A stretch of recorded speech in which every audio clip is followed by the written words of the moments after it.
What I want to do here today is show you how the tarot must be studied in conjunction with the Kabbalistic Tree of Life. They're inseparable. They go together and can't be studied in isolation from each other if they're to be truly understood. Now, how many spheres are on the Tree of Life? 10. 10 major sephirot, right?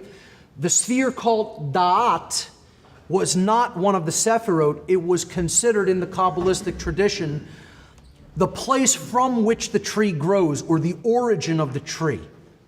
It is the essence of the tree, and it represents knowledge. The word da'at in Hebrew means knowledge. So, if we look at that as the essence of one of the trees in Kabbalah, we have really two trees of life. There's a macrocosmic tree and a microcosmic tree. These two trees are talked about in biblical symbolism in the book of Revelation. All right? And what they really represent is the microcosmic tree of the qualities of the self, and then the macrocosmic tree of the qualities of nature, of the universe.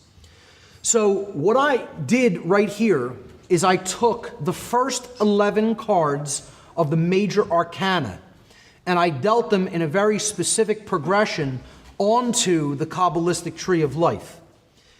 We're going to do the same for the second 11 cards with the macrocosmic Tree of Life. All right? So, 22 cards in the major arcana. 1111. There's another very spiritual number, a very significant synchronistic and synchromistic number. 1111. 1111. The reason I'm bringing it up is because 1111 is symbolically encoded in this breakdown that I'm putting forward. We're using 11 cards, the first half of the major arcana in the microcosmic tree, and then the second 11 cards in the macrocosmic tree. Now, how I have dealt them is simply in that order that we talked about of the spheres, the sephirot's numbered system. At the top where you have Malkuth, that's 1. Then you move to the right side, that's 2. Then to the left side, that's 3. Then you move down a notch, that's 4. And then to the other end, going like this. That's 5. All right, now in the dot position, I have put the card, the Fool. The Fool is in the dot position. What is the first body of knowledge in the occult? It's the knowledge of self. It's the knowledge of the human psyche and how it operates. That's the dot position, the knowledge of self. This is the self card. It's properly understood. It's not the Fool card, it's the soul card. You know, the being going off into the land of incarnation without much knowledge and, without a whole lot of baggage to back him up. Taking a leap of faith coming into this world, trying to make any change happen here. That's certainly a fool's errand, isn't it?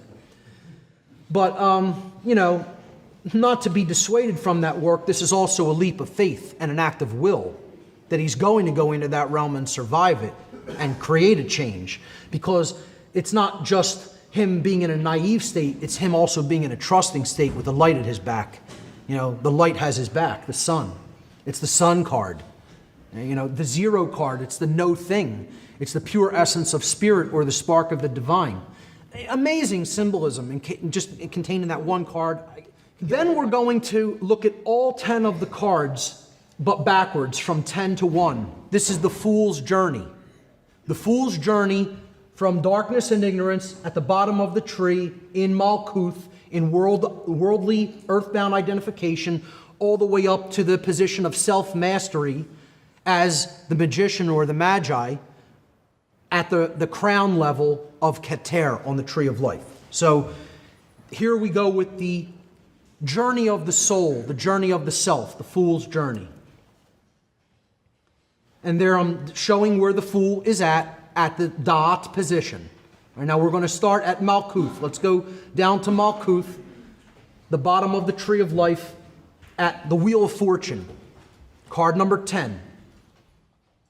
The Wheel of Fortune represents pure earth identification. It represents not really having knowledge. That's why you're on the wheel. It's the wheel of karma. When we are in ignorance, we are subject. What gets us out of this earthbound identification is desire. And I don't mean just desire to want things in an egoic way.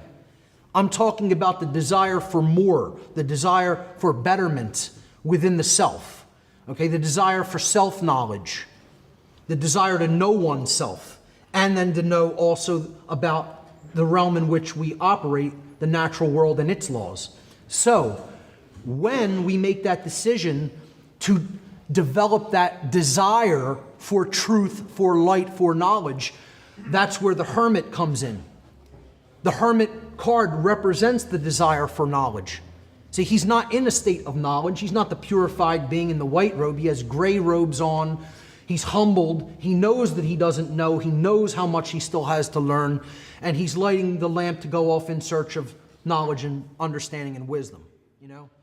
So let's move to the next card at the 8 position.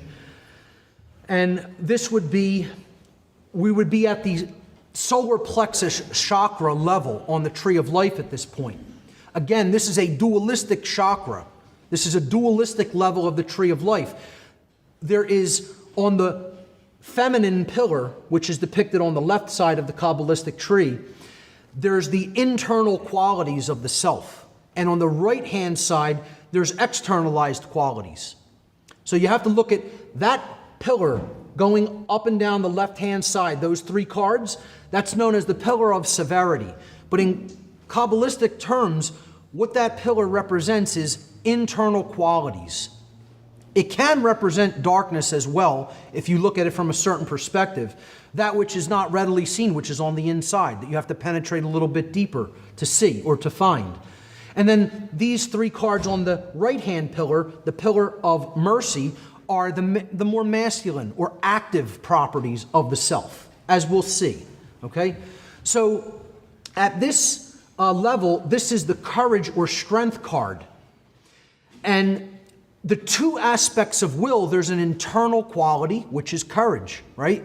Courage is developed within. Then you have to do something in the external world to bring courage into manifestation, to act upon it. And then we go to the next level and we see that's the chariot, which represents will in the tarot.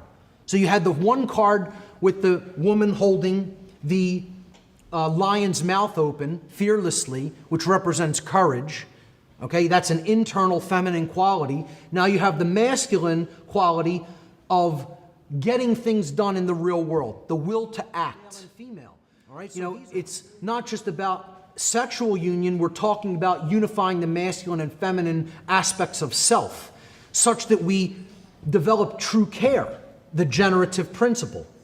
And again, that is the Lover's card depicted right in the middle of the Tree of Life.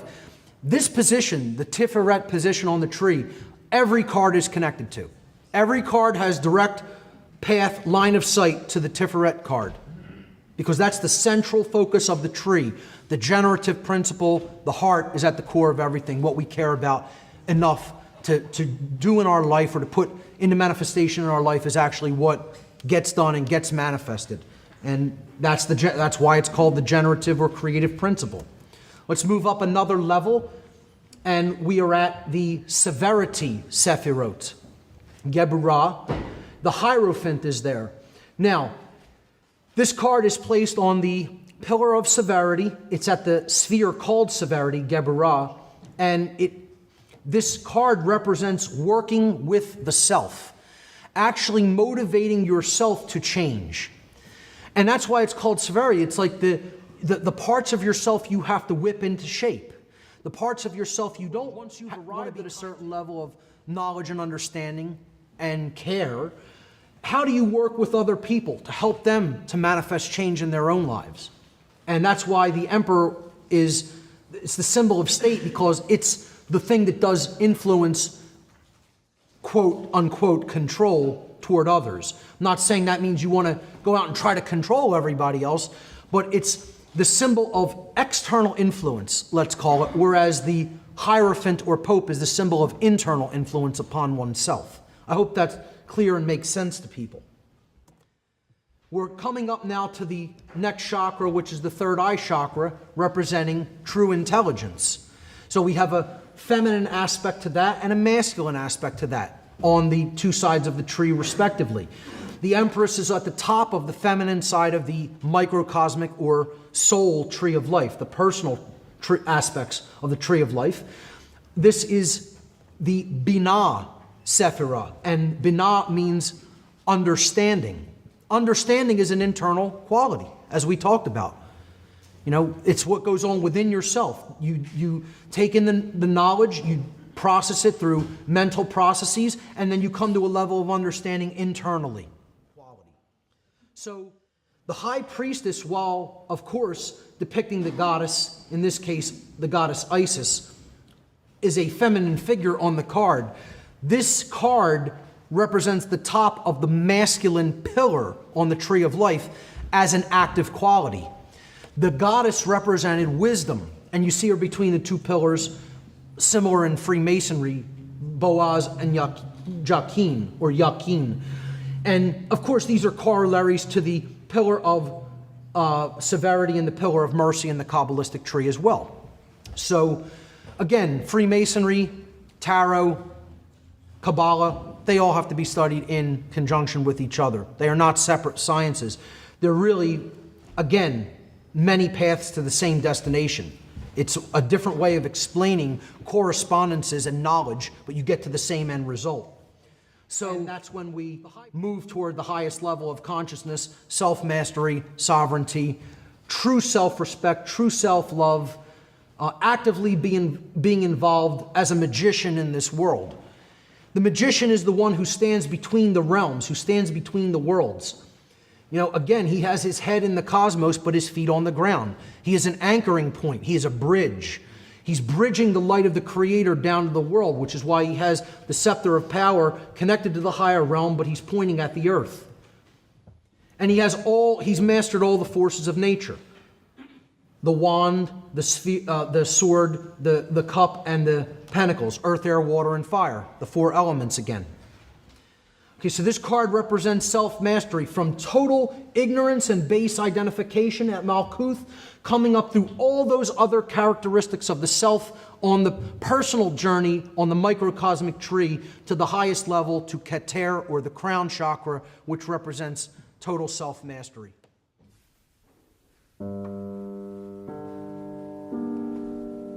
Was the prophecy of Revelation an ongoing process that essentially started sometime before the Great War? Was the 20th century an unfolding of the final book of the Bible?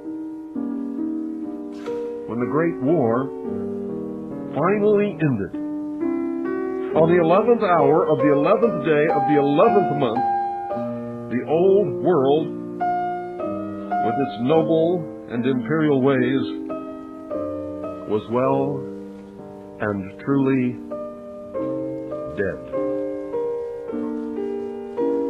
That's the very first shuttle that got to the moon was Apollo 11. Yeah, there you go. And then, for instance, in Great Britain, I'm sure I think it's celebrated around the world actually, but on the 11th hour of the 11th day of the 11th month, we celebrate Remembrance Day, in which we honour our war dead, but it's on an 11/11, and it's basically the Queen and a load of other people taking poppies to a cenotaph, which is an obelisk essentially. Yeah.